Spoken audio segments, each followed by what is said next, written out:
ত্যাগী কর্মীরা, দুঃসময়ের কর্মীরা, সংসদে তো আপনারা যাইতে পারলেন না, আপনারা কেউ তো এমপি মন্ত্রী হইতে পারলেন না। স্বৈরাচারের আমলে, ফ্যাসিস্টের আমলে যেই ত্যাগী কর্মীরা লাথুসটা খাইছে, মামলা হামলা, গুম হইছে, জেল খাটছে, ঘরে থাকতে পারে নাই, বাড়িঘর সব বেঁচে গেছে, কেউ দেশ বিদেশে পলাই রইছে, তার পোলাপাইনে কিন্তু এমপি মন্ত্রী হয় নাই,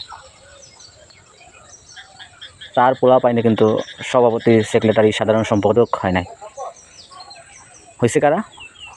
যারা আওয়ামী লীগের সময় ফ্যাসিস্ট হাসিনার পাশা চাড়ছে, এরকম এখন যারা তারেক জিয়ার পাশা চাড়ে, তারাই কিন্তু সংসদে গেছে, তারাই কিন্তু এমপি মন্ত্রী হয়েছে, তারাই কিন্তু সভাপতি, সেক্রেটারি, সাধারণ সম্পাদক, তারাই হয়েছে।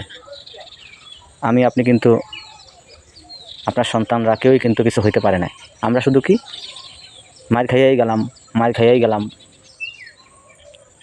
আমার মায়ের বুক খালি হয়ে গেল,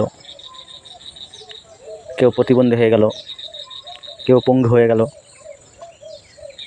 হাজার হাজার মায়ের বুক খালি হয়ে গেল, এখনও হাজার হাজার হসপিটালে চিকিৎসাধীন আছে, পঙ্গু অবস্থায় আছে। তো আমরা পাইলাম কি? আমরা কিছুই পাইলাম না। তো ভাই, আপনাদের একটা কথা বলি, অন্ধভক্ত, দলকানা, দালালি, চাটুকারিতা, এসব কোনোটা করেই কিন্তু লাভ নাই। ওই আল্লাহর কাছে কিন্তু হিসাব দিতে হবে। আপনারা দল করেন, ন্যায় ও ইনসাফের পক্ষে কথা বলেন, মরার পরে কিন্তু হিসাব হবে।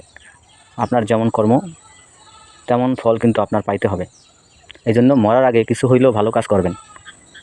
যারা ইন্ডিয়ার দালাল, যারা আমেরিকার দালাল, তারা মুসলমানের ভাই হতে পারে না, তারা মুসলমানের কাতারেও নেই।